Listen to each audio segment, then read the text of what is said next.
Okay.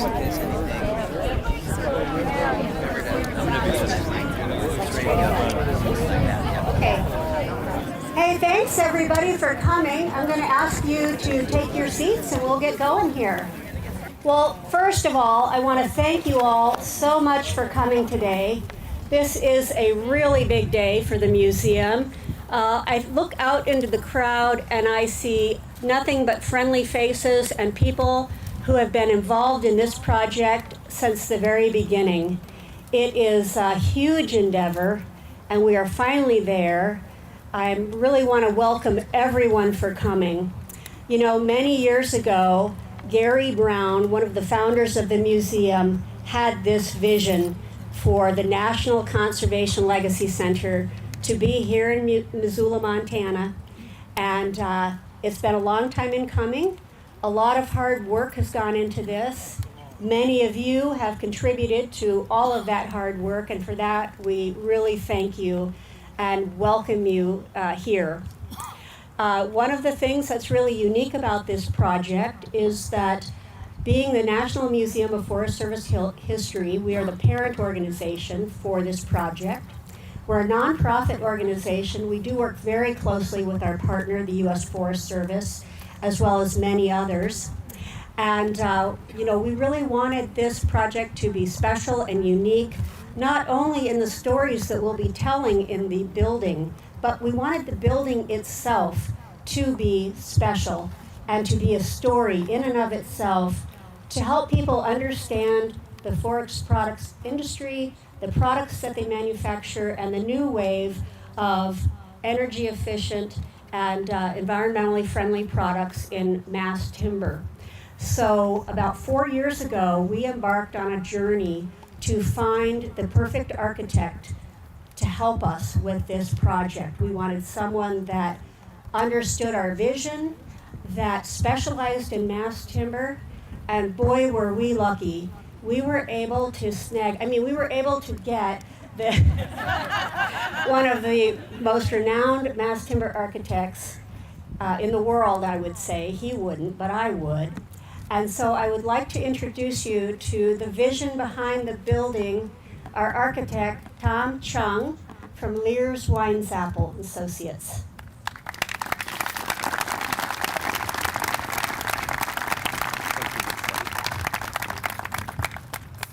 Thank you, Lisa. You're really too kind with your words. I'm incredibly honored to be here. You need to hold it straight in front of you. Okay, can you guys all hear me? Okay. Yes, I'm really incredibly honored to be here today. It's a wonderful occasion. I know that it's been 4 years or so since I've been involved, but I know many on the board have been involved with this project for like more than 20 years. So it's really been a labor of love for all of the people involved, and really just a small piece of that, and honored to be part of it. I want to just talk briefly about two things. One about kind of the important design ideas in the building. I think there's some renderings and images of the building, and I'm sure many of you have seen it. But I also wanted to take some time to just share the path and the journey that I've been on with all the people that have been involved, and because that journey is special. I think in some ways as special as the design of the building, I would say. As many of you know, when we were tasked with designing the building, the board came to us and said, we want this to be an exhibit in itself, the building itself to be an exhibit, part of that exhibit, and really have a wow factor showcase. So with those kind of two larger goals in mind, we got to creatively thinking about the process and the design. And we were really, I think from the beginning, when I visited earlier on and saw the centennial poster of the U.S. Forest Service, and that iconic image of the forest ranger on a horse on top of a mountain, surveying and overlooking one of the national forests, and really being a reminder of being that steward, that chief steward of this great gift of the national forest that we have, that's really to be for all of the people of our country. That image really stuck in our minds. And so that evolved in a way to a design where the signature elements of the design are these tree-shaped columns and the folded roof canopy that are, as that evolved, became a way to render that in now 14 different species of various woods that are emblematic of the national forests in our country. So I think that's one of the really, really special features of the project. I think in addition to that, it's really, I think, in some ways, kind of a love letter to wood construction and wood products. We've tried really hard to incorporate as many wood technologies and products that have been around, some very new and some very old, and some very common and some not so common. So everything from light frame wood construction to solid heavy timber and the beautiful traditional craft and joinery of those type of structures, to mass timber structures that are cutting edge and use computerized digital fabrication like cross-laminated timber, glulam columns and beams, mass plywood panels, as well as products that have had a long-standing involvement where the U.S. Forest Service Forest Products Lab were instrumental in their development, such as the structurally insulated panels or SIPs. So being primarily and almost all a wood building, essentially, except for the slab on grade of concrete, it will be very, very sustainable, both in its embodied carbon footprint, and we've designed it in a way that it will be very efficient to operate as well. So a little bit on the design there, but I want to share with you a little bit about the process. I've really been impressed by really the passion and the involvement of everybody involved, and especially the board and everyone's. This is a volunteer board that has spent numerous hours and many, many years on this passion project, led by Tom Thompson, who's the current president, and then especially with the wood procurement team led by Phil Ani, Rich Stem, and Lynn Sprague. I can't believe that it was amazing to see them at work getting all of the many aspects of the timber materials donated to the project. So thank you very much for that. Yeah. And then two people in particular that I call like jack of all trades because their knowledge is so incredible. Dave Stack and Brian Lees, who have been incredible in their own ways and indispensable in what they've been able to give us and share with us and lead us in the right way. I, of course, have to share and thank my team at Lears Weinzapfel, in particular Andy Wen and Mariam Karimi, who's been with me from the very beginning of this process, and our incredible team of consultants as well. But I'd be remiss if I didn't mention, I think, the most important person to this process, which has been Lisa Tate, Executive Director. Her passion, her persistence, her incredible resolve, leadership is really unmatched. I've never seen anything like this in an executive director of any organization or museum, profit or nonprofit. So I really think, and I'm sure the board knows, we are all lucky to have her here, and I'm lucky that she's my client, but more importantly, through the years of working together, I'm really grateful that she's my friend as well now. So thank you, and I think we will pass it on to the next person. Thank you, Tom. You're going to make me cry there for a minute. Well, you know, we talked about the building and how important this is, but really another equally important component is the exhibition, what goes in the building. You know, the mission of our organization is to share the history and stories of America's conservation legacy, and that's where the exhibition comes in. When we started this project, we wanted to have a world-class museum. We wanted something that people would come to Montana just to see. It was very important for us to tell the whole story, all sides of the story, and for that, we really needed an equally as proficient team as Tom's team with the architecture, with the exhibition. And we chose a company named Art Processors. They're based out of Australia, but they have numerous offices in the United States and have done numerous projects in the US. And the art of storytelling and marrying objects with new technology, creating an immersive experience for people that they will remember when they leave and talk about and have them participate in that experience was very important to us. That's the Museum of the Future. And so we have here today Christine Murray from Art Processors, who is going to talk a little bit about the Art Processors' creative passion and their interest in this project. Come on up, Christine. Thank you, Lisa. I have a little, because I'm a storyteller, I have a little notes here. I just wanted to say many, first of all, thanks. I wanted to say thank you especially to the organizing group that I have been involved in this project since July of 2021. But like Tom said, many of the people that I've been working with, one of the things that I've learned from the Forest Service is that insurmountable things are possible if you really lean on teamwork and collaboration.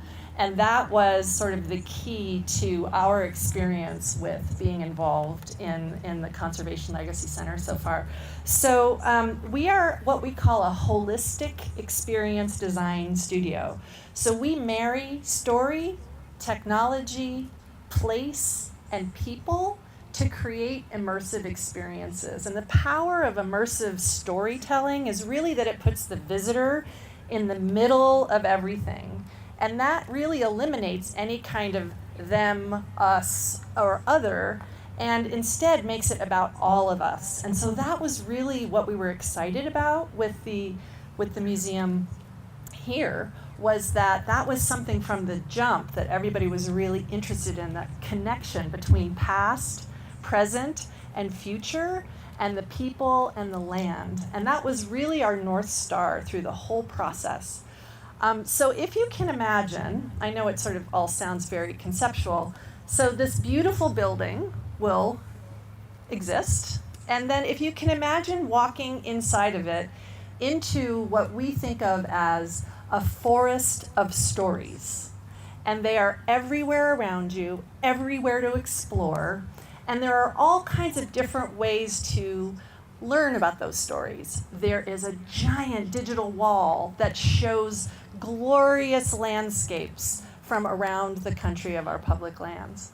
There is, for kids, a dinosaur print where you can compare your hand to a dinosaur's tracks that were found in Comanche National Grasslands. There's a tree where you can literally move your hand across tree rings and it releases stories from throughout time.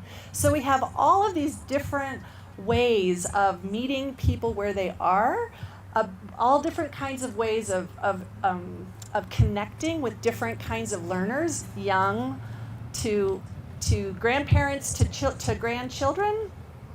Interactives, reading. We have a lot of personal stories from Forest Service families, from Indigenous stewards of the land, from rangers, from water scientists. So the museum itself will just be full of this rich kind of immersive storytelling.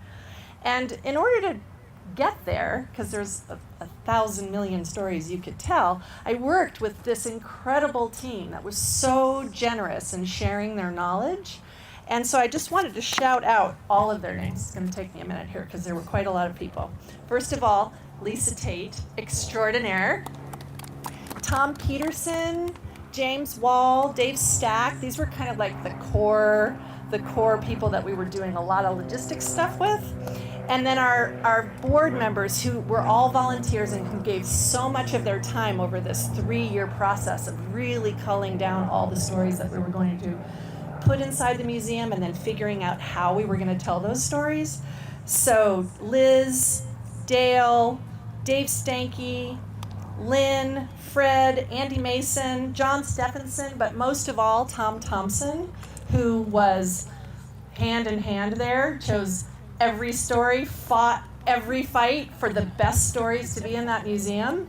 It was really, really amazing. We started in 2021 with a workshop where I wrote these words down. It was July 2021, and the very first exercise we did, we asked all of these board members to write down 3 words that they hoped people would use when they were describing the museum after visiting. And those words were amazed, inspired, and proud. Proud of service, and proud of country, and proud of these public lands. So I really feel that way today, amazed, inspired, and proud, and I think we're well on our way to giving that experience to all of the visitors who are going to be here before we know it, experiencing these wonderful stories. So I just want to say thank you for your generosity, for teaching me so much about the work of the Forest Service, and for being so creative and such great collaborators and partners. We at Art Processors, there's a whole lot of people standing behind me. It's not just me. Visual designers, media designers, physical designers, graphic designers, so all kinds of folks. So I just want to say all of us are intensely proud of the work that we've done together, and it would not have been possible if it wasn't a collaborative partnership. So thank you for that, and thank you for having me. Thank you so much. And the other thing about having this project be successful is having a construction firm that not only was interested in our project, but was excited about our project. A construction firm that wanted to really embrace mass timber and get involved and help us throughout the process find a way that we could do what we needed and wanted to do, and that is Dick Anderson Construction. So I would like to invite Alan Frankel up to say a few words.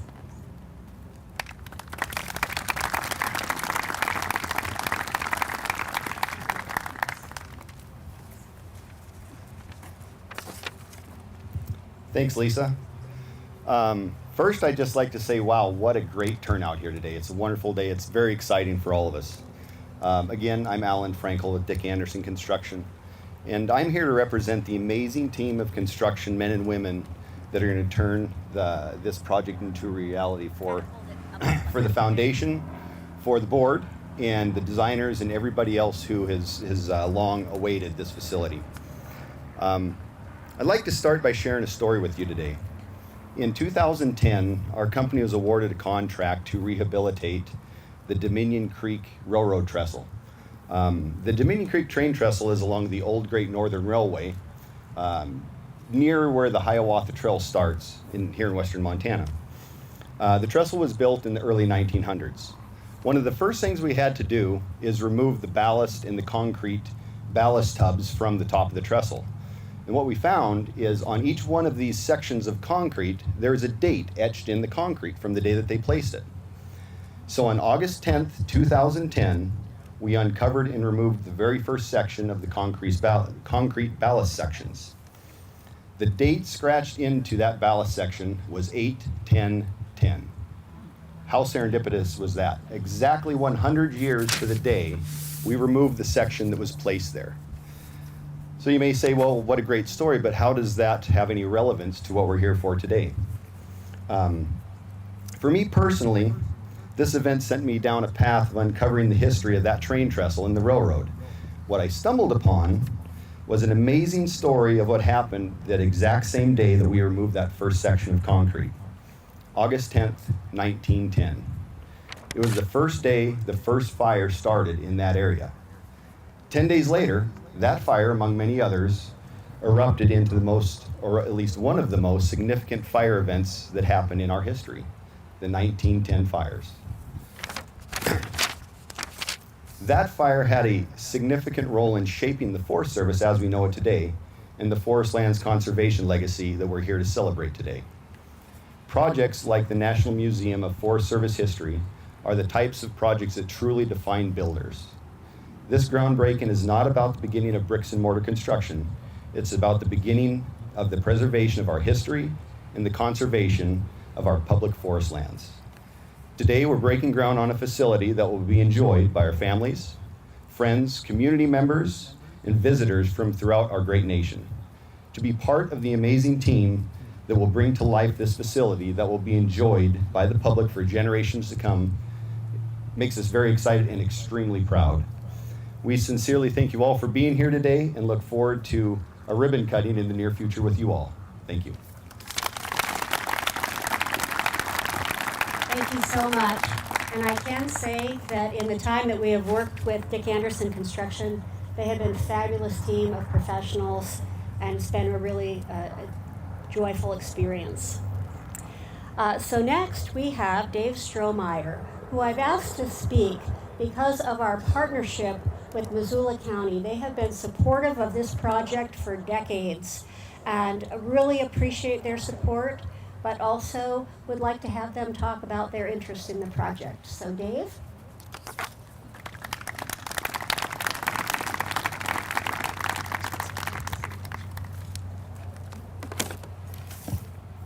All right, thank you, Lisa, and thank you all for being here today. On behalf of the Missoula Board of County Commissioners, welcome to both Missoula County if you are not from Missoula County, and welcome to this location of what will be a truly breathtaking institution, facility, museum for the entire American populace.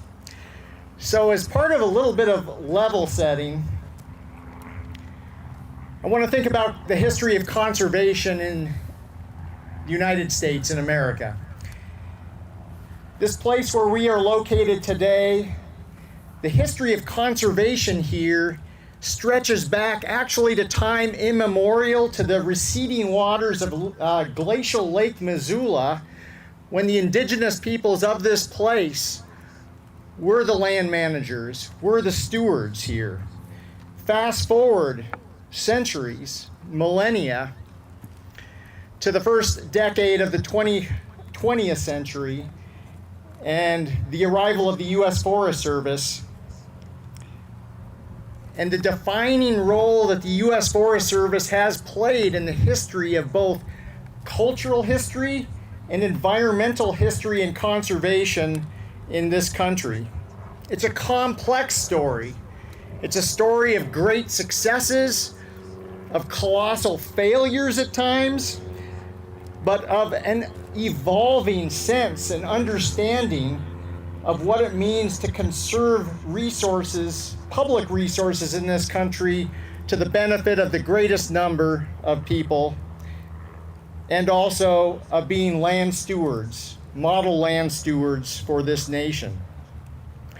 I suspect that many of you in this audience here today share a personal connection with the U.S. Forest Service. I know my personal story of connectedness to land management and conservation stretches back to when I worked on the Ochako National Forest in Oregon, to the 9 Mile Ranger District here on the Lolo, to working for a remote as a remote employee out of the Washington, D.C. office of the U.S. Forest Service. Thankfully for me and for my family, located here out of the regional office in Missoula, Montana. And something that Christine mentioned earlier that I think is worth an exclamation point is that what has brought us here today to this point is a sense of a can-do attitude that really defines the ethos and the mission of the U.S. Forest Service. So this accomplishment here is emblematic of the work of the agency for which this new National Conservation Legacy Center will be an interpretive site. Lisa also mentioned Gary Brown. I was going to mention him too because I distinctly remember what seemed like decades, which I guess actually was decades ago, sitting in meetings with Gary, talking about this vision and thinking I'm somewhat ashamed of it at the time now, but thinking to myself, is this ever really going to be possible? And I think what Gary's vision, what the hard work of all of you who chose to roll up your sleeves rather than simply wringing your hands demonstrates is that we can dream big, we can accomplish big, bold visions, and that is what is happening here today. I will say this is the second groundbreaking ceremony I have been at today. Just immediately before this, I was out at the animal control facility for the city of Missoula and Missoula County, where we were breaking ground on a new animal shelter. We had a similar pile of dirt there, but we actually had a dog that helped dig into the pile. I was thinking after seeing this that maybe we should have had Smokey Bear out here to help dig a burrow, but maybe Smokey can be at the ribbon cutting. So with that, I just want to say thank you again for being here. Thank you for all of your hard work over many, many years and decades. and let's break some ground today. Thank you.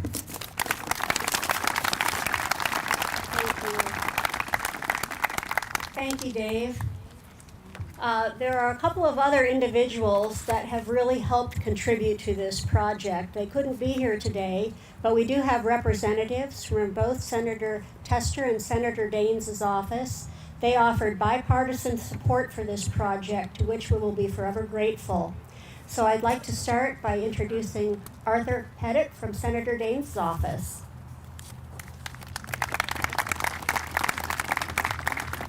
Hi, I'm Arthur with Senator Tester's office. Oh, I'm sorry. No, all I'm good. sorry. It couldn't be perfect, could it? Damn close. The senator, of course, wishes he could be here in person, but asked me to share a few words. Really close? Yeah. Okay, I'll eat the mic. Okay. Hello, and congratulations on this important groundbreaking. A special thank you to everyone at the National Museum of Forest Service History for their work to bring this project to Montana. In Montana, our great outdoors are central to our communities and our identity. And just as important is the mission to ensure that these lands are preserved for the next generation. That's why, as your senator, I've been proud to work alongside conservationists, outdoor enthusiasts, and advocates to protect and preserve all the treasures in the Treasure State, like my Made in Montana Blackfoot Clearwater Stewardship Act to protect tens of thousands of acres of land in Montana, my Montana Headwaters Legacy Act to protect hundreds of miles of Montana's most iconic rivers, and passage of the Great American Outdoors Act to secure full, permanent funding for the Land and Water Conservation Fund. It's also why I was proud to support funding to make the National Conservation Legacy Center a reality.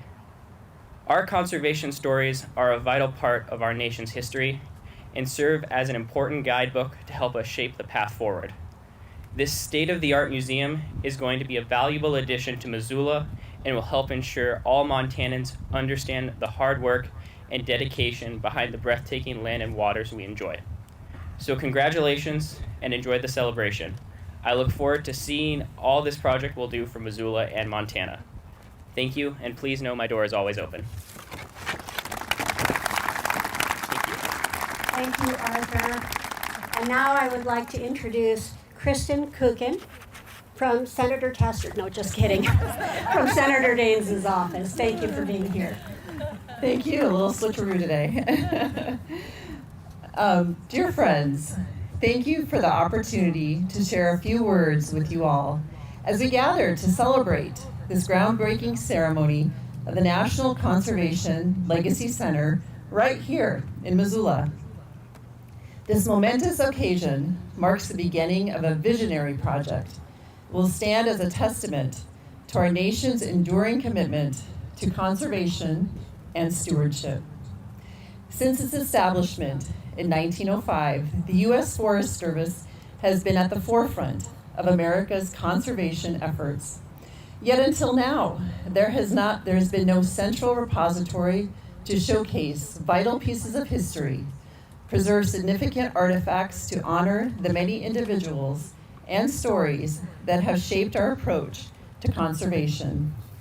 The National Conservation Legacy Center will fill this gap, providing a central exhibition hall where the achievements and lessons over a century of conservation efforts can be recognized and celebrated. The National Conservation Legacy Center is poised to become a world-class museum, cultural hub dedicated to celebrating and educating the public about America's rich conservation history. This state-of-the-art facility will feature cutting-edge participatory and immersion experiences that bring history to life. By creating interactive exhibits and multi-sensory environments, visitors will engage in a way that a traditional museum cannot, enabling them to actively participate and deeply understand the legacy of conservation in our country. Thank you for your commitment to preserving America's natural heritage and for your support of this transformative project. Let us move forward with a shared goal of honoring our rich conservation history while implanting it in the hearts of future generations. Sincerely, U.S. Senator Steve Daines. Thank you so much. I really would love to thank and have another round of applause for our congressional delegates that were so supportive of this project. We couldn't have done it without them. And now I would like to ask Keith Lannon from the U.S. Forest Service. I wanted to showcase the adaptability of the agency by switching up the agenda without telling him. Thanks, Lisa. All right. It's short. It's only 3 sentences. So, and I'm Keith Lanham. I'm the acting associate deputy chief, Washington. But like Dave, I've got the best job in the Forest Service. I get to live here in Missoula while I'm working for the WO. So since 1988, the National Museum of the Forest Service History has made it their mission to preserve and share history of the U.S. Forest Service and its many partners. We value this partnership and appreciate the many years of hard work this nonprofit organization has contributed to the mission of sharing the history and stories of America's conservation and legacy. I'm proud to be here today, and I'm a big Forest Service history buff, so I'm really proud to be here today to say thank you and congratulations on the long-awaited dream of building the National Conservation Legacy Center, which will take the public's understanding of conservation to a whole new level. Thank you. Thank you so much. And now I would like to introduce President Tom Thompson, who is going to talk a little bit more about this project and the effort that it's taken to get here. And I would like to reiterate what many of the speakers have already said, that without Tom's leadership, this project would not have been possible.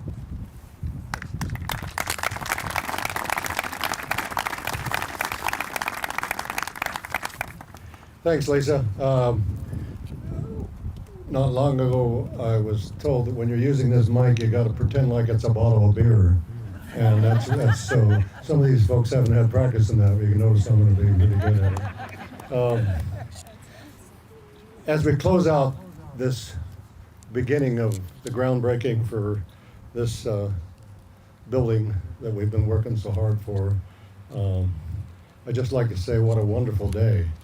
And we've mentioned the board several times, and I'd just like to have board members stand up, or if you're standing up, just wave away so people know who you are.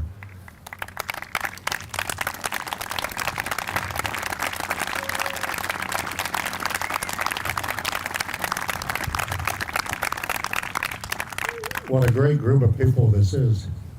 And as Christine said, they do know how to work together, and most of them have had lots of practice. They've had 30 or 40 years working for the Forest Service, and it's one thing you learn is you got to work together if you're going to get anything done. What a wonderful day. This is such a special day, as has already been said by several speakers before.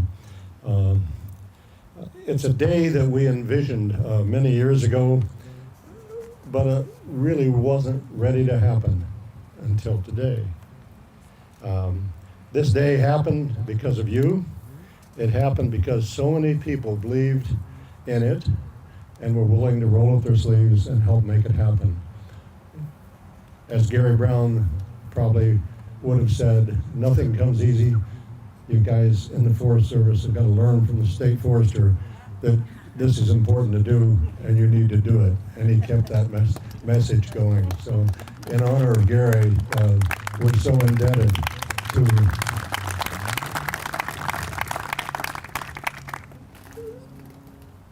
It happened also because of hard work, and I mean really, really hard work. Hours upon hours upon hours, of days upon days of not only trying to figure out how to do it and where to do it and how to bring about the funds to do it, but also just to keep a focus on why we're doing it. Why we're doing it is not because of us. It's because of tomorrow.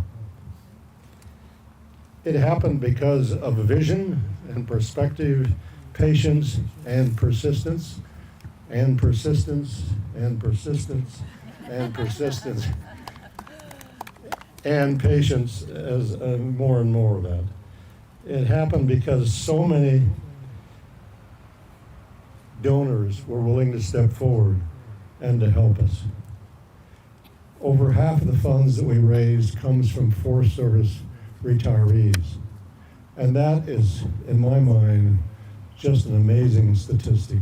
It really is amazing that we were able to do so well amongst our Forest Service retirees, who, as all of us know, pensions aren't exactly the highest in the sectors. This happened today because of a small but powerful staff led by Lisa.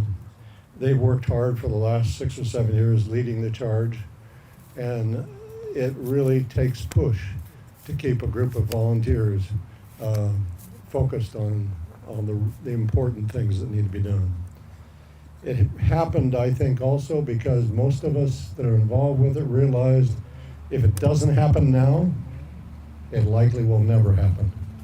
And I think that's just so true. It just had to happen. There just isn't enough words to describe how thankful and appreciative we are of the great support that we've had. I guess really about all we can say is thank you, and thank you, and thank you for all of your support. Partners,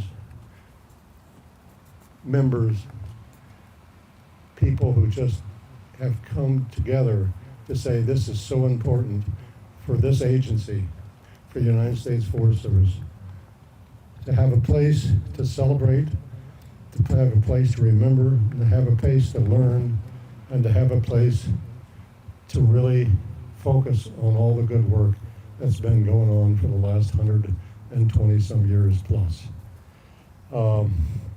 I think for those of us that are on the board, so many of us, this day is really almost surreal. We've been working on this for so long, it's almost impossible for us to get our head around that it's actually going to happen. It's actually going to happen. Even though we've believed it, it really is almost a surreal feeling of, gosh, could it really be?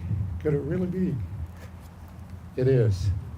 And we're going to break ground to signify that it is really going to happen. I would be remiss if I said that we're done, because there's still work to be done. We still have funds to raise for some of the exhibits. We'll continue to have support, need support from many sectors. I just want to say thank you for all of you for being here, and I want to thank again Lisa for all that she's done to lead us the last 6 or 7 or 8 years, and the experience that she's brought is just amazing as to the quality and the dedication that she has inherited from us and that we've inherited from her. So thank you, Lisa, very much.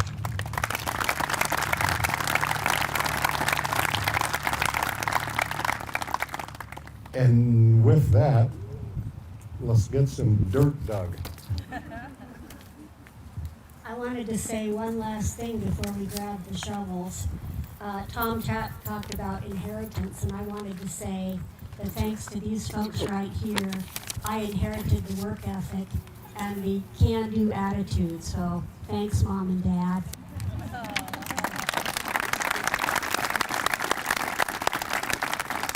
And we'd like you we'd like to invite all of you to come up and join us while we grab some of these golden shovels and take our first scoop of dirt. Go up. You guys go up. You're board members. Oh, go up there. Oh, your board's supposed to get behind? Yeah, just go. One's there, yeah. Yeah.